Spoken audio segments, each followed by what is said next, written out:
Amazing. Thank you, Guglielmo. Here we are. Welcome, everyone. We start with our June meeting from Kalø Cafè. And let's see what we have reserved for everyone today. We are recording so people can see the event as well later on during the year, during the month. We start with everything. I explained for the new people that just joined the event what is Kalø Cafè. So I give a small presentation, and then we do a small. We see who is joining today. Kalø Cafè is a Kalø student monthly meeting. So with the aim of be a meeting point where current and foreign students from Kalø can share project, experience, knowledge, and cultivate connection. The vision is to create a network, a community between people from Kalø to the various parts of the world. As we know, Kalø is an international school, and actually looks like we are the most international organic school in Denmark. So it's good to keep on. How is happening? It's happening the first Tuesday of each month. We do it online in Zoom as a platform. And it's for an hour and a half from 7 to 8:30. For who is this meeting? As we say, for the old student or foreign student that they finish school, but they still feel connected with the school, and they want to share maybe their project, their knowledge, their mistake, and be in contact with the new student. For current student, people that are at the moment studying in Kalø, and they want to create a connection and know as well the knowledge that is already part of this family. And curious, that can be a friend of someone, that can be someone that see a post online and would like to join and find more about the community that we are co-creating. How much it costs? The event is completely free. Is host and pay. The only cost that we have so far is the Zoom cost that is paid from the student association. What we say, if you want to invite us for a coffee, later on we will create mobile pay. You can invite for a coffee, and can allow us to create more events and more projects like this. But it's completely free. And how does it work? We open at 7, the meeting. Today we are a bit late, 1 minute late. And we do a small presentation of the Kalø Cafè. And then we start with the project. Today we have Maarja and Asdis. I think it's correct. Oh, I did good. Nice. More or less? No. More or less. Okay. I will improve by the end of the evening. That they will share. They have a project in close to Copenhagen, an organic market garden. Then they will make a presentation. We can ask questions. And today, actually, they came up with a question as well to us that they would like some feedback, some ideas.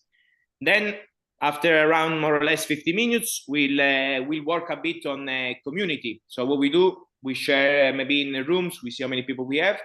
And we try to know more each other, and so we create this connection and maybe share some knowledge among all of us. And it depends on how many people are present. We can do this for 2 times, so we stay all together.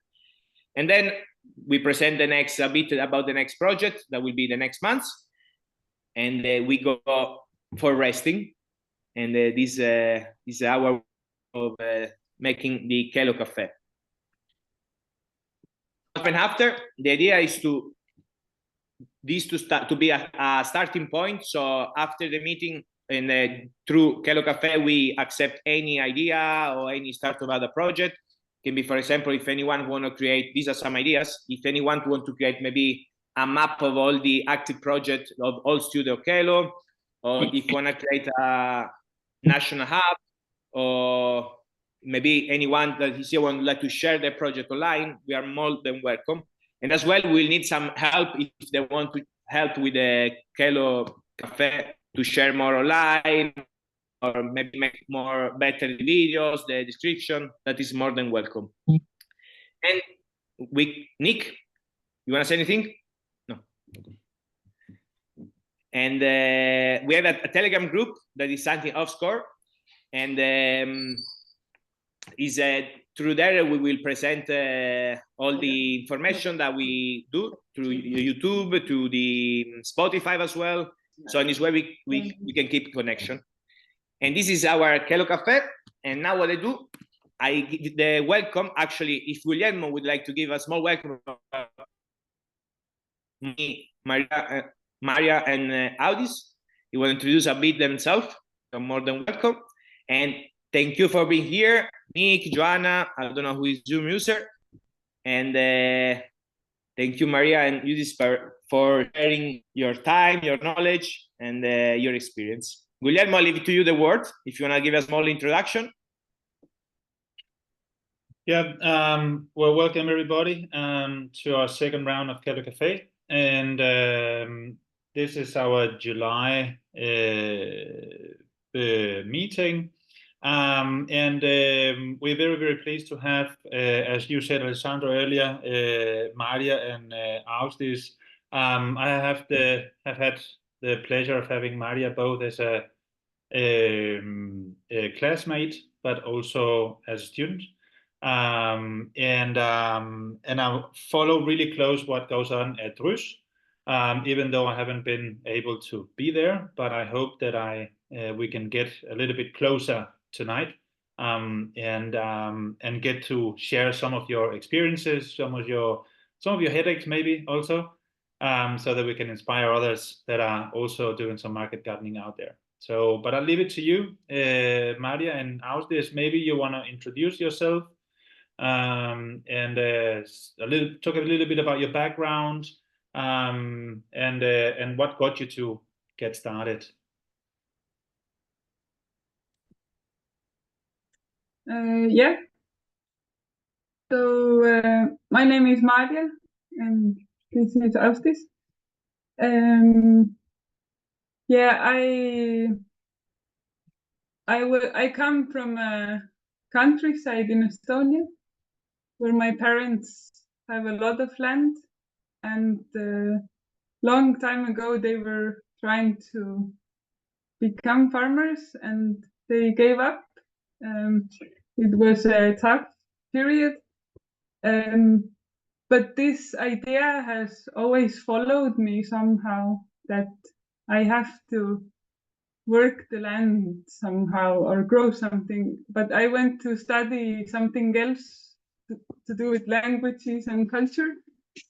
And then at some point I moved to Denmark, and it came back to me like that now I'm going to study agriculture, and I ended up in a very beautiful place with some very nice people. Yeah, and I finished Kalø, and I met Asdis on my internship, and we connected on day one over potatoes. Yeah, it was potatoes. Yeah, we love potatoes also. We just don't have the machine to do them properly. But you were in the gardening school? Yeah, I changed careers late in life. I ended up in basic course at a gardening school, not because I wanted to be a gardener, I just wanted to get a break from my life. And then this obsession with getting a farm actually started. And it was very crazy. It's like, why would you leave a good job? And I have 3 kids, so it was very like out of the blue. Then I just decided that, like everyone says, getting internships is a nightmare. So if I never get any internships, I will just leave. And then these internships just showed up all the time. And then was about halfway through, I realized that I might actually have to finish this. Yeah, and yeah, we finished at the same time. I'm like, yeah, we're 2 different schools, very different ways of dealing with plants, soil. So it's like 2 different educations, but we were unemployed in the winter of 2021, and quite depressed and landless. And we didn't really like, we had like, it had been rough being a student. Vegetables are a rough business, and I kind of couldn't see me doing that for someone else because it's just so hard. And then, yeah, and by coincidence, we found land, and they wanted someone to start a company. They did not want someone just to have like land for fun. And that's where it started, the craziness. Yeah.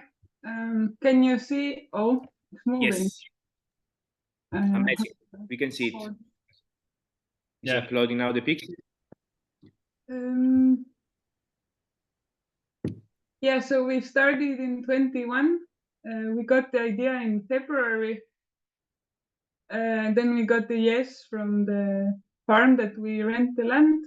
And it's very close to where we live as well. It's like 10-15 minutes from where we live. And then some days later, we just made the company because they wanted us to be our own company. And then we lost control. And we had like 5 weeks from the decision till plow day. And we had nothing. So we had to like find the money, make a very unrealistic budget, and just spend all the money that we had, and then some. Yeah, I think the first season, before we started making any turnover, we used 130,000. And I'm still thinking, where did it come from? Because I didn't have any money. No. But we somehow managed to grab from different places. This was what we had spent on the 1st of June. And then we had like a tractor, 2 rakes, 2 wheelbarrows, seeds, trays, no polytunnels, nothing. We germinated we did the plants in my sister's greenhouse, in my friend's greenhouse, all over in people's gardens. We borrowed a car. We borrowed my sister's trailer. We only had like a tent. You can see this is how it started.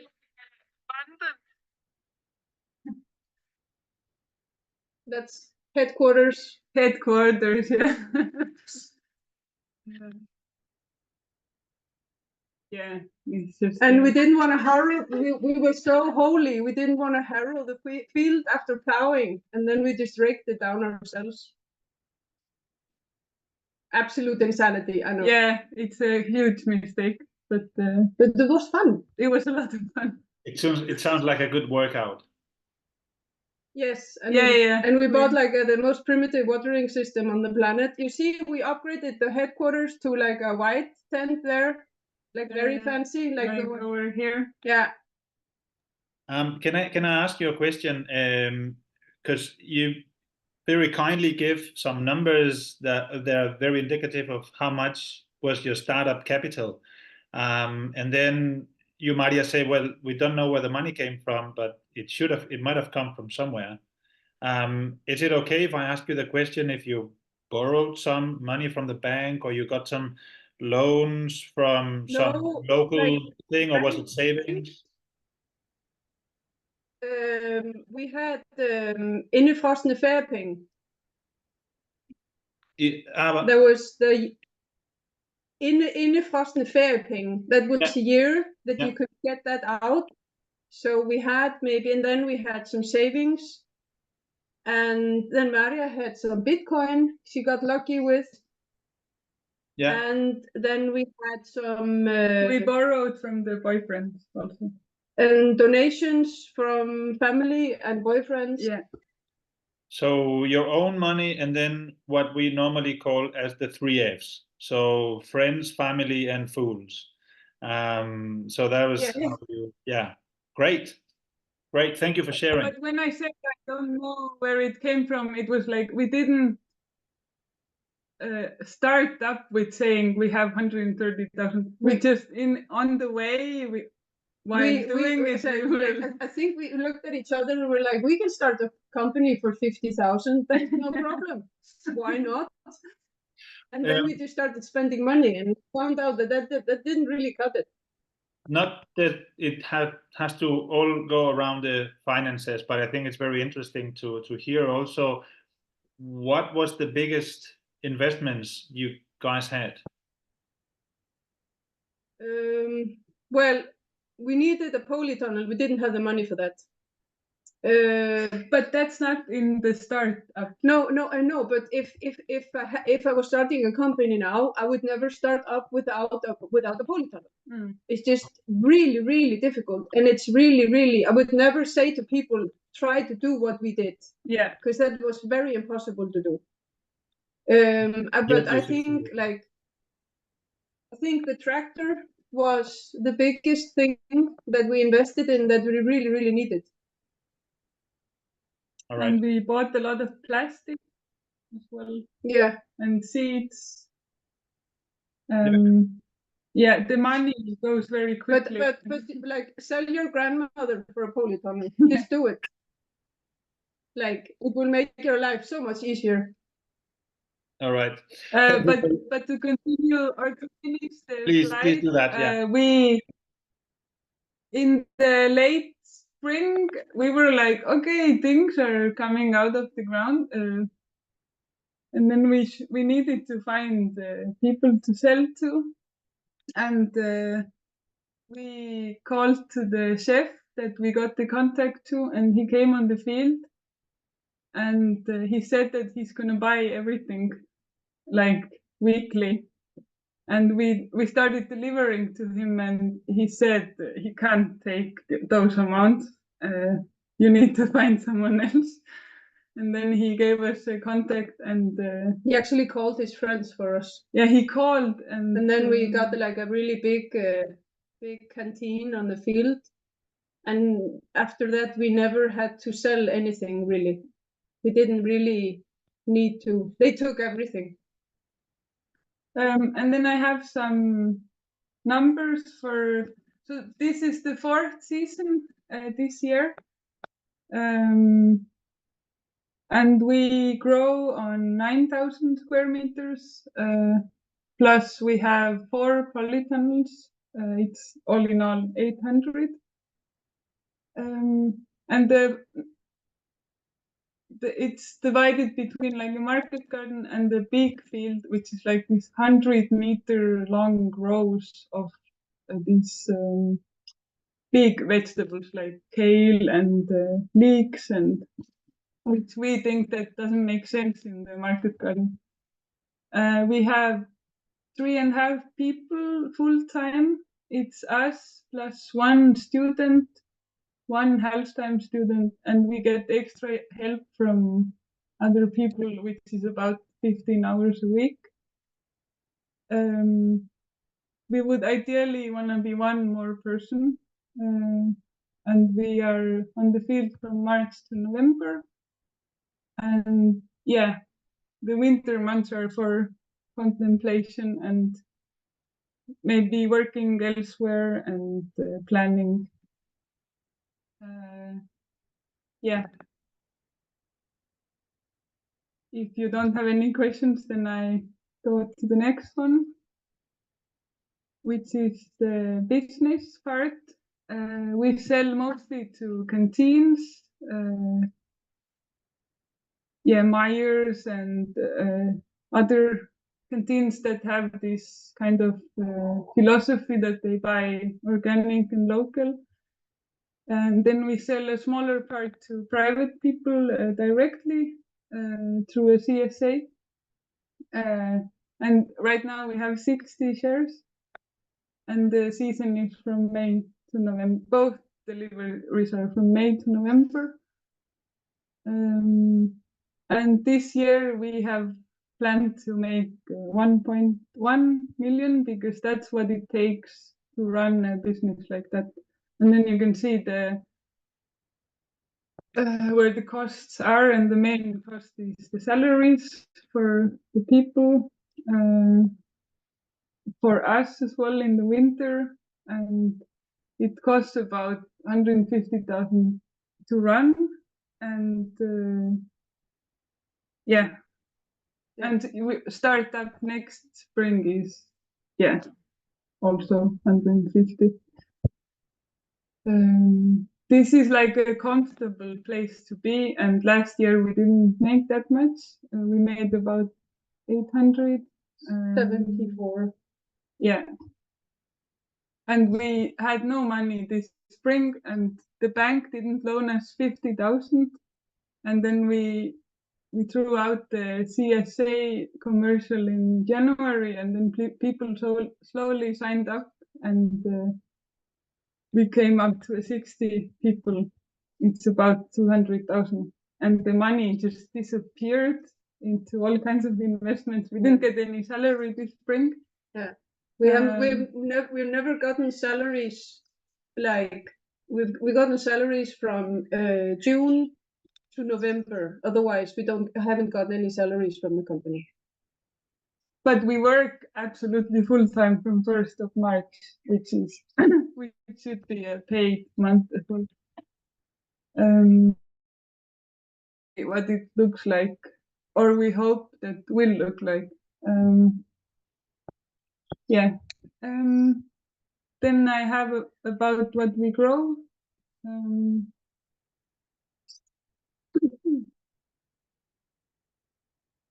Just make it bigger. It looks great from here. So we have like a spring rotation and a summer rotation, and then to the summer rotation we add some stuff in the autumn, and we have these generations of the same stuff all over again, like every 2 weeks, which is spring onions, dill, salads, and Salads every week. Salads all the time, like so new. We make all the plants ourselves, so new seeds all the time. And in the spring we also have a lot of Asian greens, and spinach and radish. And then in the summer it's you can see it yourself. These are the main things. It's not all of it, but this is what we think is important to have. And in the polytunnels, of course, a lot of tomatoes. 25 varieties and 6. That's what you have said, but probably more. We have a lot more. And then we have 6 kinds of basil and aubergines and chilies. With 25 kinds of beef tomatoes. No, that's only the beef tomato. Then we have the rest. Yeah. Wow. Okay. That's a lot of... Normally people have max 3 kinds, so this is way more work because the plants behave differently, and of course it's an obsession. It is an obsession, but it's also because we're selling to big canteens which get tomatoes for nothing from Spain. So for us to do red tomatoes, it makes no sense. Or like any traditional tomatoes, it is like we're out. Like, why would you do that? Like, and then they have to pay 5 times more. And that's why we have imported a lot of seeds from the States. So we only make tomatoes that are special, that have different colors, different shapes, different tastes. Like we do stuff that they can't get. And that's why we can maintain the price level that we do. So what's the price? The price is 85 per kilo on the beefsteaks plus mums. And then we have like a middle size, which is like a striped varieties, very beautiful colors. That's 100 kroner a kilo. And then we have some other mixes with smaller tomatoes, cherries, like a pear mix and a regular mix, and those go for 120 this year. plus mouse. So it's like it's a luxury product. The same thing with the basils. Like we have 7 kinds of basils this year, and like we have Thai, lemon, holy basil, dark opal, like all the weird stuff. And we have like outrageous prices on herbs. Can I ask you a question, because I can see now with this slide with your crops, and that's really, really nice for everybody to see what you guys grow. And there's quite a lot of leafy greens. And you say you have some very good prices on herbs. Would you mind, maybe from the top of your head, what would be your like star crop, and also what is your milking cow? And that's okay, that's your slide. Great. All right, that's so good. You know, yeah, perfect. All right, then I will shut up and I'll let you do it. Sorry. Yeah, just go to that one. No, and then to the market garden we have the big field, which is 4,000 square meters also, and it's just a big rows of different cabbage and pumpkin, squash, leeks, and celery. And in the spring we had broad beans and green peas. And this is like the one time we don't rotate this field more than once. Like this is like takes a huge amount of time to establish, but after it's established, we just weed and water. Like there's no, we won't do it. We won't flip this because it's just too much. It's too big. And last year we had the best. This is also about the demand is the tomatoes. We didn't have enough, and people were asking way more that we grew, and so this year we can. I think we can sell our field 2 times every season.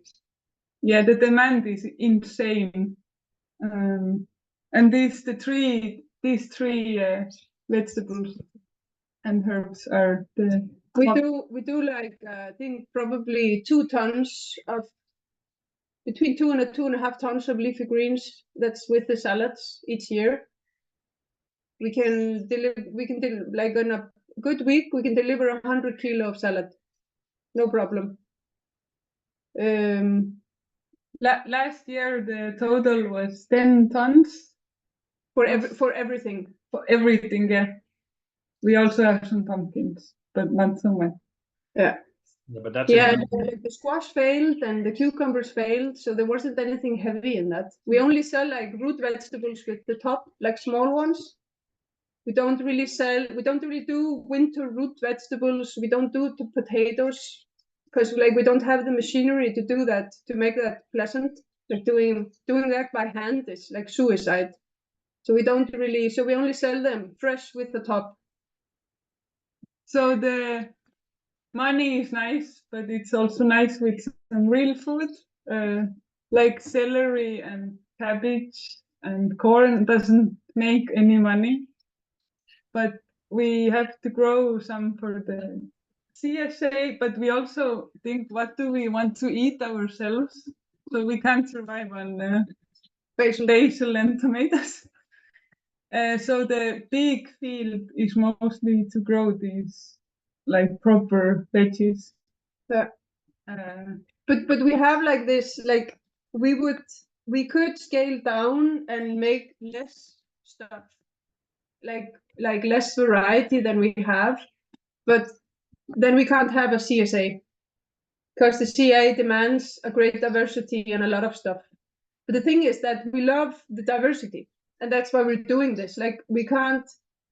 It would be horribly boring to only do 10 things, and like it would kill this. Like we do like beans, but like beans are awful to harvest. But where would we get beans from then?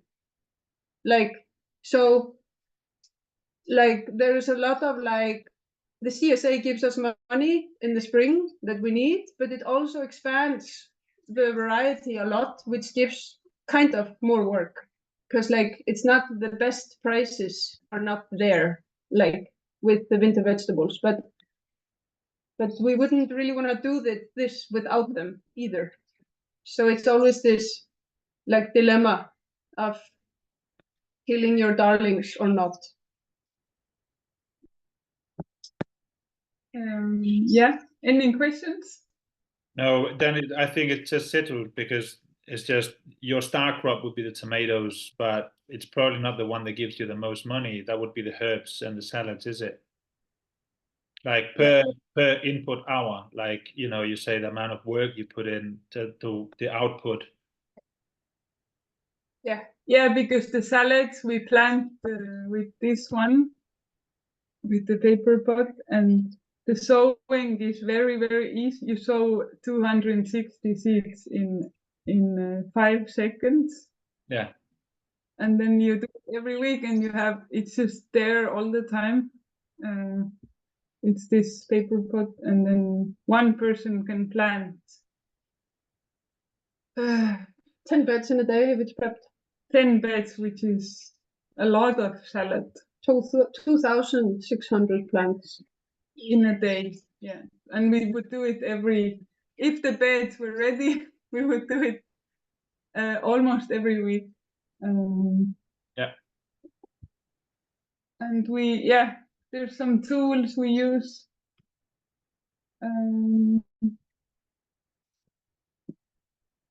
We have a 2-wheel tractor which has the tiller, the power harrow, and the flail mower, and we use the tiller a lot.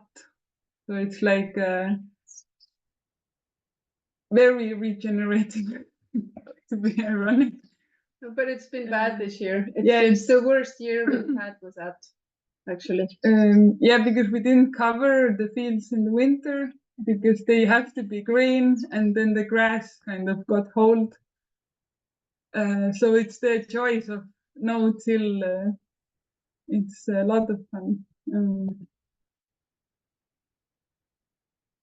And the main challenge, or the thing I was gonna bring up today, is it's very easy, it's relatively easy to make a proper plan, but also following it in the season and putting the efforts in the right place systematically is like challenging for me personally, and also for the company. And the main bottleneck this season, also I think all the previous seasons, has been getting the beds ready for sowing and planting. All the things you learn in Kalø about the blind seed bed, and we haven't done any of that almost this year, because we are cultivating and planting almost the same day sometimes. But the problem is May.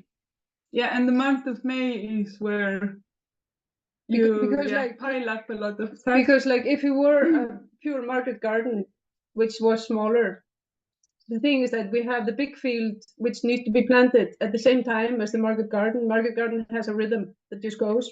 Then you have the big field that fucks up everything in May. You have to establish a 4,000 square meter field, and you have 4 polytunnels that need to be planted. Like take the spring crops out and put the tomato, like put in 2,000 plants, and it's just absolutely crazy. And we cannot. We've done better this year than we ever have, but I am considering a May team. We're considering hiring people in for 3 weeks, a planting team, because like it's just like this traffic accident that just grows on you.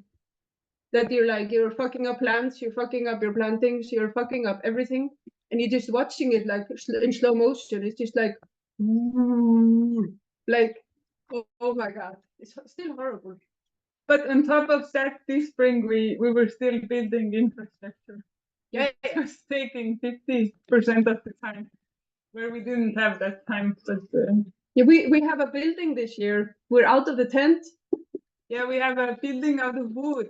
Like wood, and it's huge. Screws, roof, shade, and stuff. So it's quite fancy. You have to come and see it. And we have we invested in an automatic watering system, so we can water from home on half of the field at least. Because for us, watering was a full-time job when it was dry. And we also built 2 polytunnels this year. Yeah, I didn't have time to put more pictures. That's but all right. we can. Can I ask you about this bottleneck with this planting? What is the size of the beds in your big field? Like, is it the same? Is it the same size beds that you have in your market garden, but just longer? No, it isn't. Okay. It's we have these. We don't really have beds like that in the big field. We have the whole big field is just a drip line, and it's the drip line that decides where we plant. So it's not in that 75 centimeter thing. That doesn't really work there. Because I was thinking about like mechanizing. I saw a picture of the planting. Is it a picture from the big field where there was somebody planting? So you can see how long the line is. Yeah. Here we're planting the leeks. We didn't put the drip line yet, but normally there would be 3 rows of drip line in a bed like that. Have you And considered then the pumpkin. Have you considered any machinery to help you with the planting of seedlings in the big field, like a proper planting machine? Do you have access to a normal tractor? Would it make sense? Something. Yeah, we do.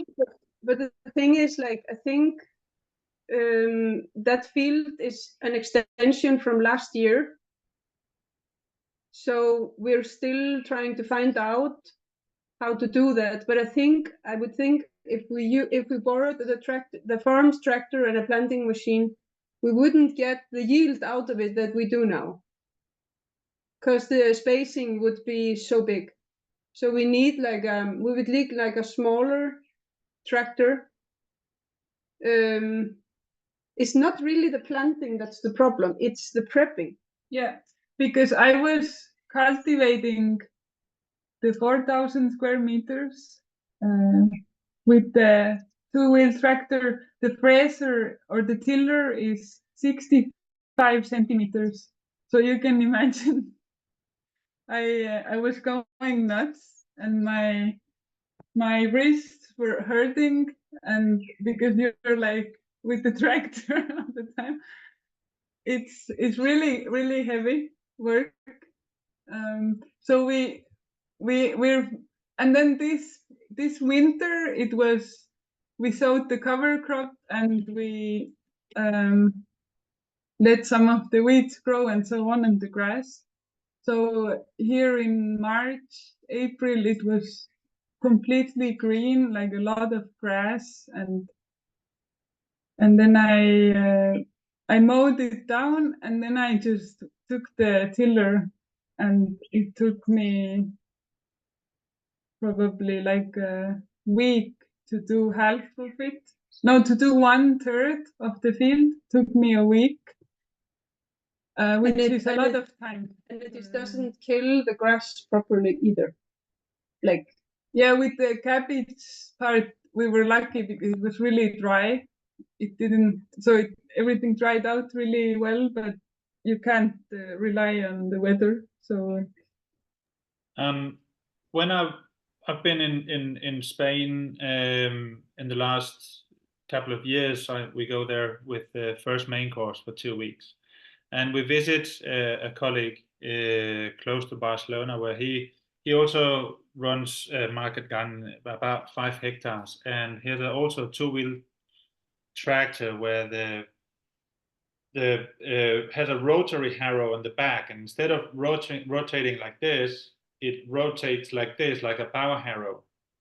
And then you have this shallow surface tillage, which respects a bit more. You're reducing the amount of tillage that you're doing by quite a lot, and it's not as heavy to carry.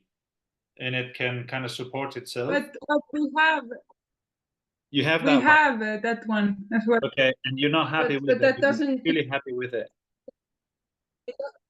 It just doesn't kill grass. You would have to drive 100 times more if you wanted to kill grass with that. Yeah. The rotary harrow is really good if you have this. If you put compost and then you want to make the bed, or you don't have that much grass. No. But I don't know about the guy in Spain. No, I was just asking. I have a few questions. I'll start with one. And actually, thank you so much for how you made the presentation, pretty clear and straight to the point. And as well, invite all the others, Nuno, Nick, Joanna. If they have any question, please, you can write it down or just lift the hand. Talking about organic matter, you don't have any organic matter, or in case if you do, where you get it from? How do you do with that part? In the first year, we got the compost from the local compost place.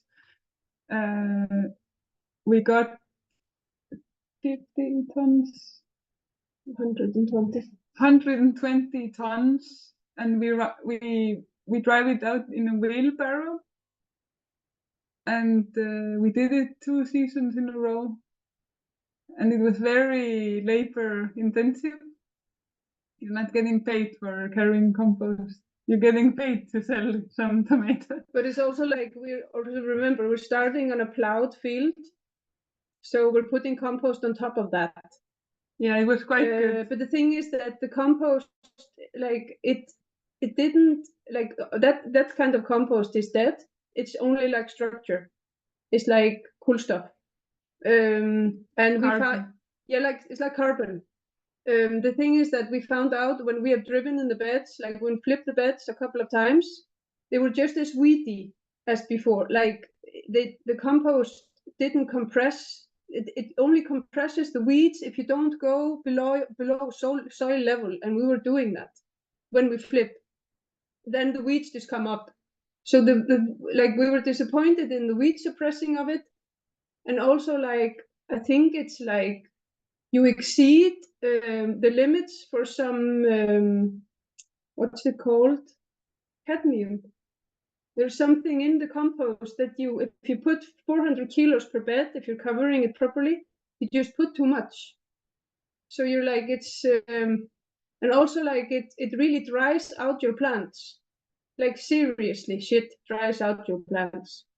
Yeah, because the color is... It's very warm, and like if the plants don't have access to the soil, like a good access to the soil underneath, it's just dry. It's like a frying pan for small plants. And we have paper pot, which are very, like paper pot is very good for some stuff, but paper pot also does very vulnerable plants.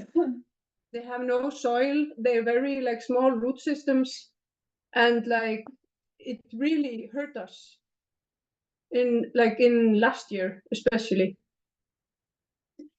But to answer your question, it's mostly when we flip the bed, there's often the leftovers from the old salad or the old vegetables and a lot of weeds.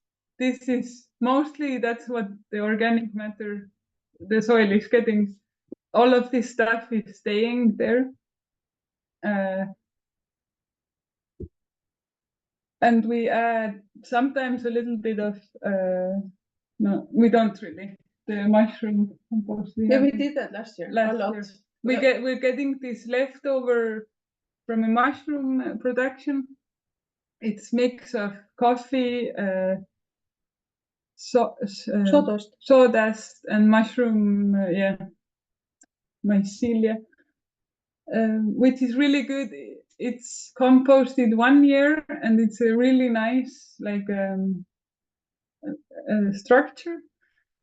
But this year we haven't done it. We don't have any time. And at some point in the history, we will have some cover crops. But the thing is, like, what we challenge that, like, if you want to be a good farmer and have cover crops, they're very hard to manage without a plow in the spring. And if you're a really good market gardener, you cover all of your beds in November in plastic, and you keep them that way until the 1st of April. But that's not good for the soil. But you get clean beds, and you can work. The other stuff, it's just really difficult to manage. Yeah, if we did that, we wouldn't have the bottleneck of the beds not being ready. So it's like the ideology with the equipment that we have, like especially in the market garden, it's really like you would need more sections, more blocks, and more breaks between growing. Like you need to like have them in cover crops for a whole year, and then plastic them from September until March next year. But that's a horribly long time. Everything will run away. Everything will die. There will be no life. So it's like lifeless soil or like not plantable soil. We tend to always say that, you know, it's better to cover than leave it uncovered, even if it's not the best cover. Of course, the number one best is green, right? But if it's not green, then at least what's your themes like? Could it be even if it's, you know, the like something we know is not very good, but it's better than not doing it. So what's your take on that?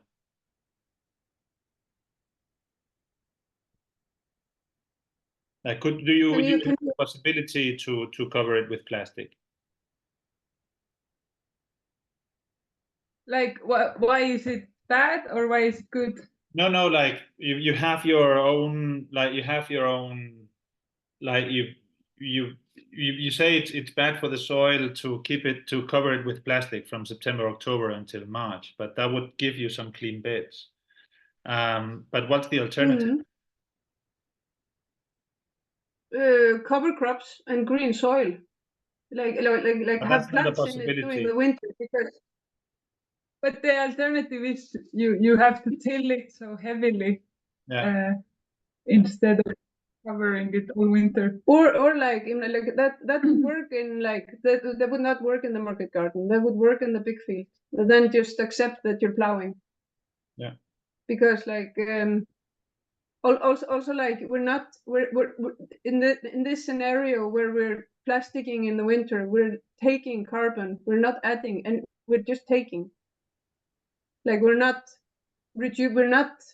like doing anything good for it. Like we're not putting anything back. So I have on the last slide, I have we're dreaming with a farm of 5 hectares, and then we would try to keep it on the same size as now, but we would be able to just rotate, not growing the block all season and going to another, just growing 1 hectare in 5 hectares space.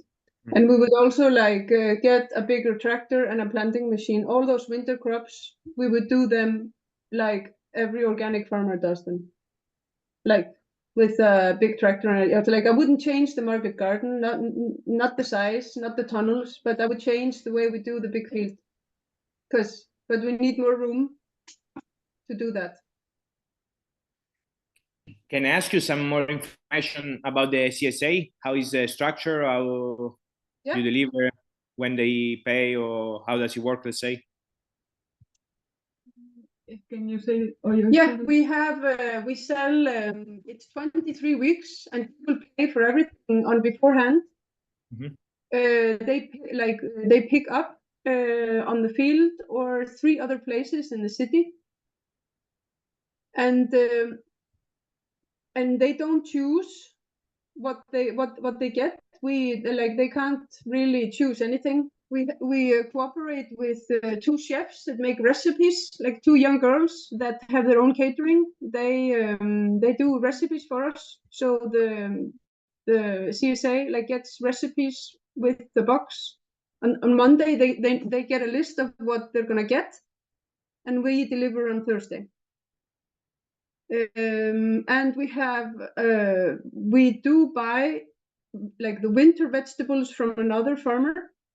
Like we like a supplement, if there's something that we're missing, like we don't do the big carrots or the big beets or potatoes, we just buy those from him. And we also have a cooperation with this biodynamic fruit man, which also has all these old varieties. So they also get like Danish old varieties of fruit in their bag.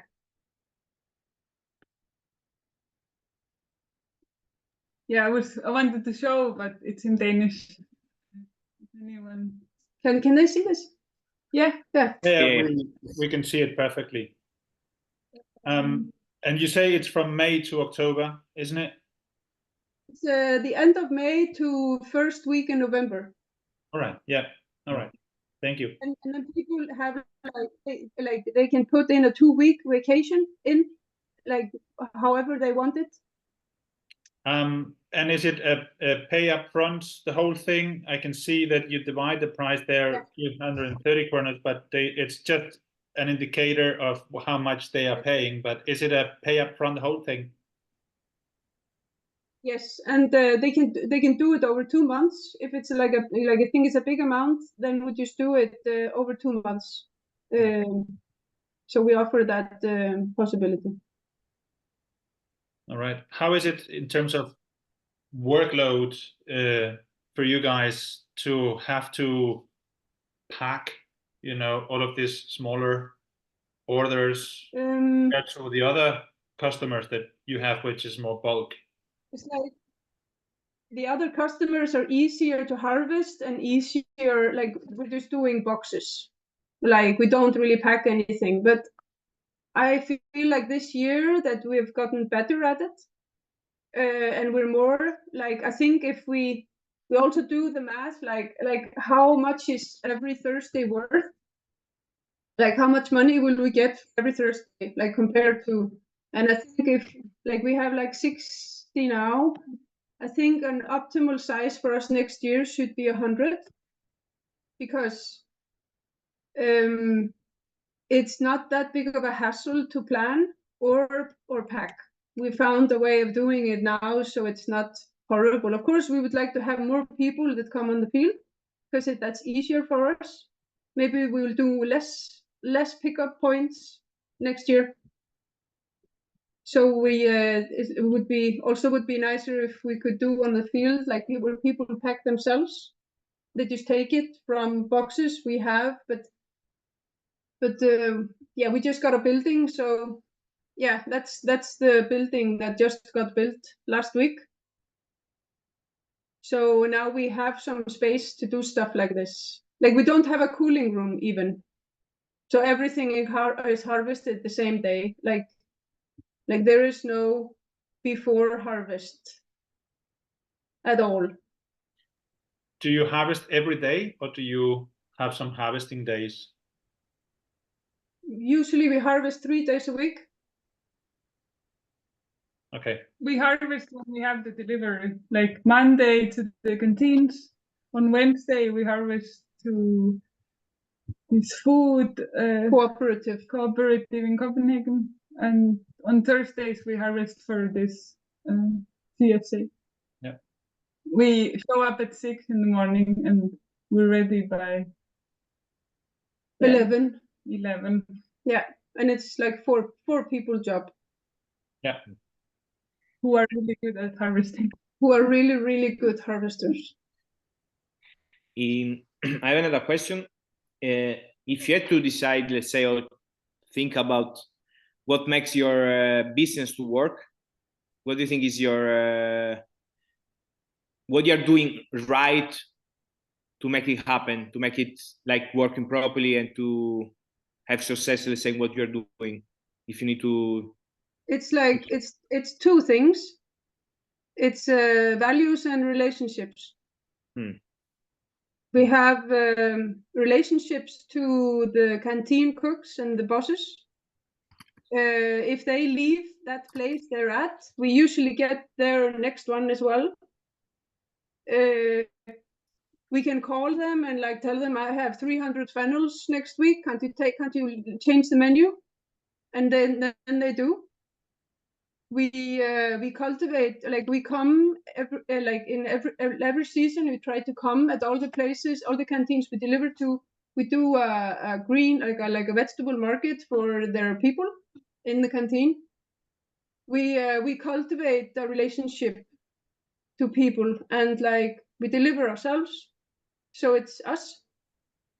And they like half of them, no, not half, maybe 1/3 of them comes on the field every year for a tour.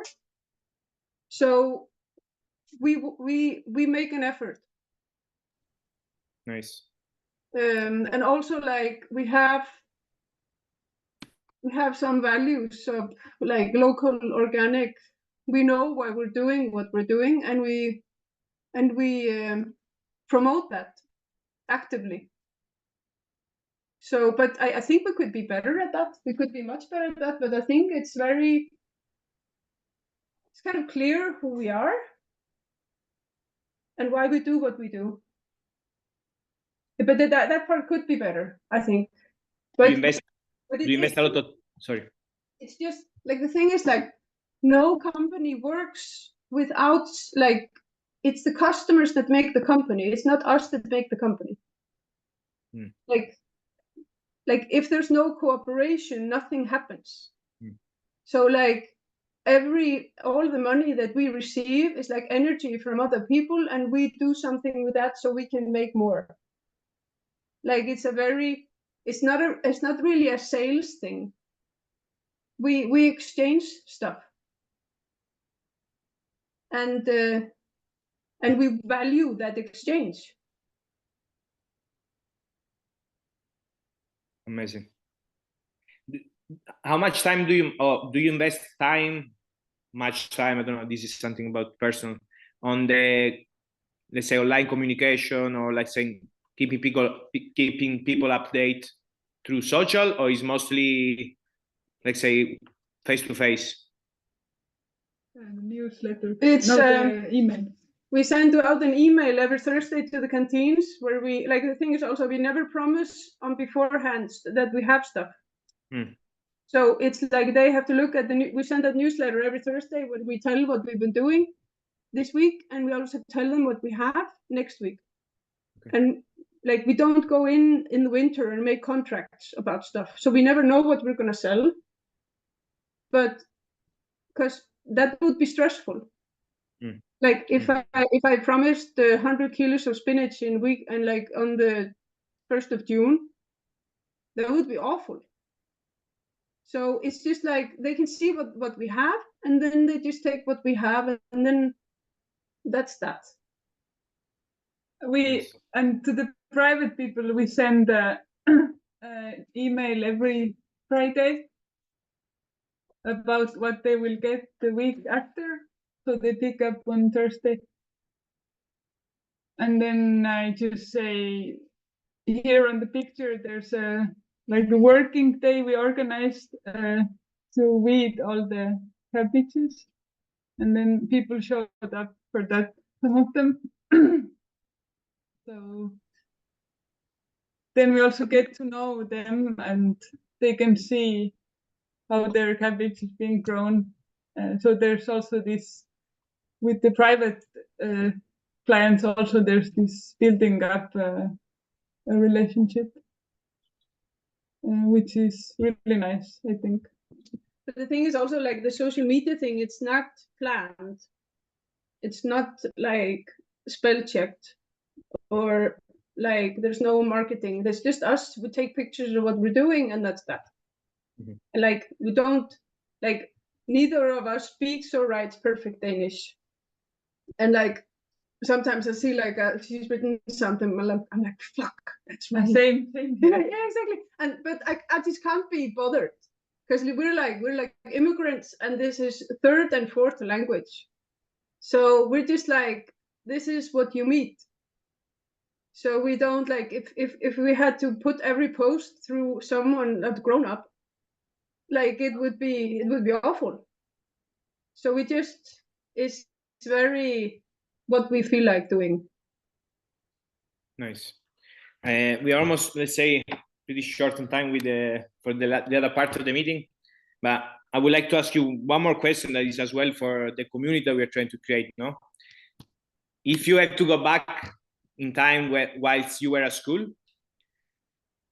what would you pay more attention during class? Let's say something that maybe at the time you say, "Oh, this is boring. This is not useful for what I will do in the future."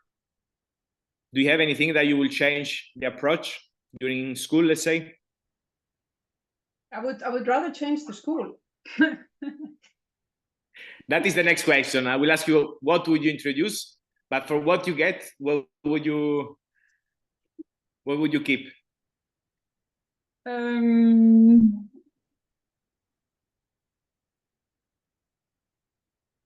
I think I'm not sure.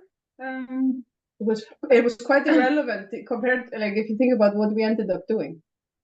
Yeah, but yeah, from in the gardening school you have zero learning about edible plants. Yeah. well, in the greenhouses you have like the industry tomatoes, but I'm not a greenhouse gardener, so I didn't get that. But the only thing I can think, I think I paid a lot of attention to all the plant part.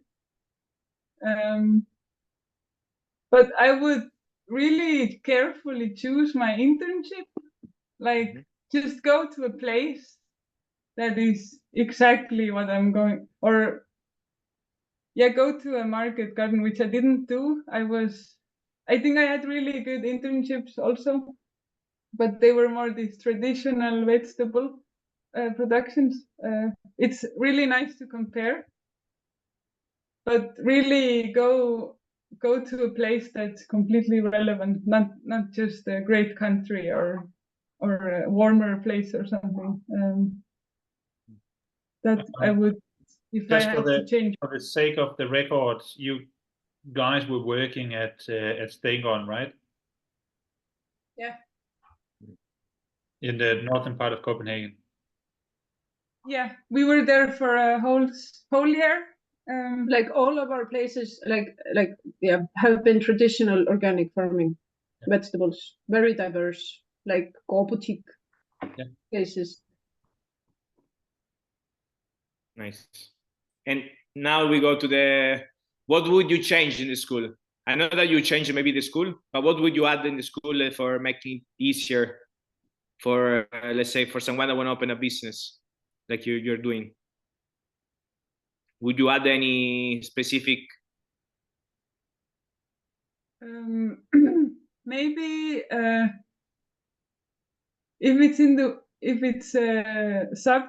if you're in the school in the winter, there could be some producer that's coming and talking to the students, telling the truth. Because I don't know, all these 3-4 years I was in the school, I had this, I don't know if I got it from the school or just from my surroundings, but I had this idea that you cannot have just a especially small vegetable production, and you cannot make a living, and it's not possible. And I somehow finished the school with this knowledge, and it's maybe my personal thing, and I felt like I didn't need anyone who told me that this is possible,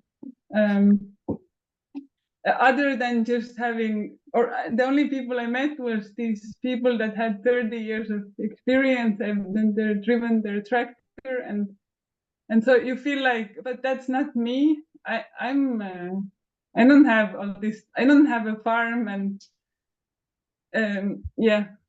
But I'm from a different school, and I have exactly the same experience. Like, you only hear like vegetables are hard, you can't sell them, which is a lie, and it's just this. You never meet anyone that's under 60 and hasn't had his farm since he inherited from his father. And one of the chefs in one of the kitchens, if I had met him while I was in the school, the way he is always lacking Danish vegetables, I'm like, that's great. There should be more of people from, like, we started up 40 students in the basic course, and I think only 6 of us graduated, and I think only 4 of us maybe started up something, or 3, and so there's just not enough people. Like, Kalø is a great education, but the people are not starting up, thinking it's not possible, or they will push it in the future, but it takes 5 to 7 years to build something like that up, so you should just do it.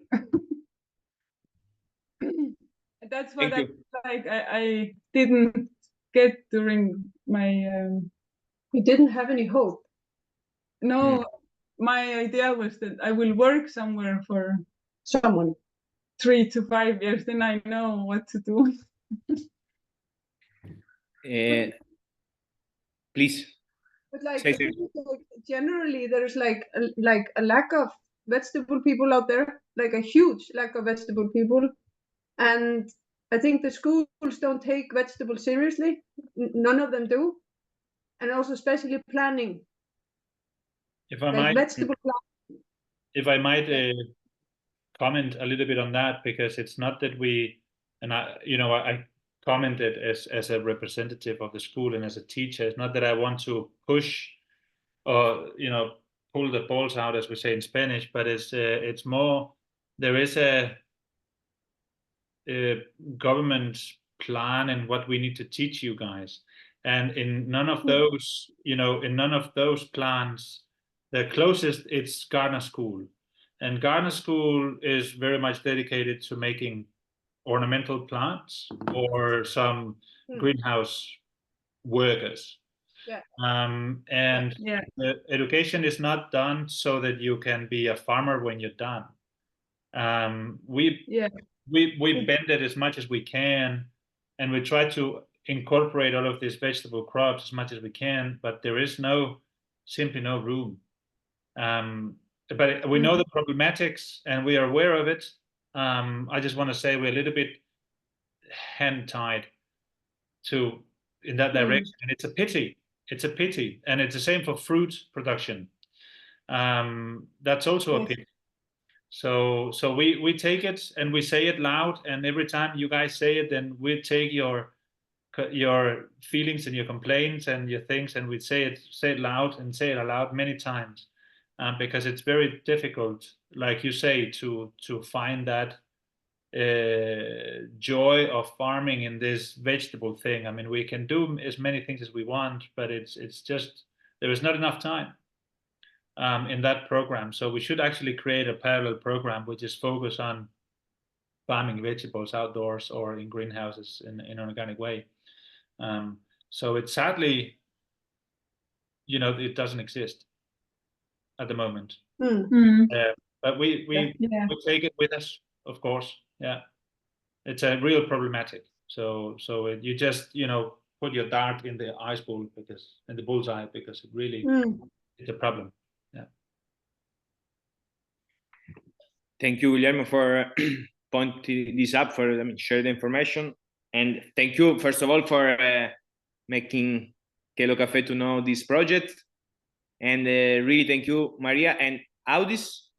I was right this time. Asdis.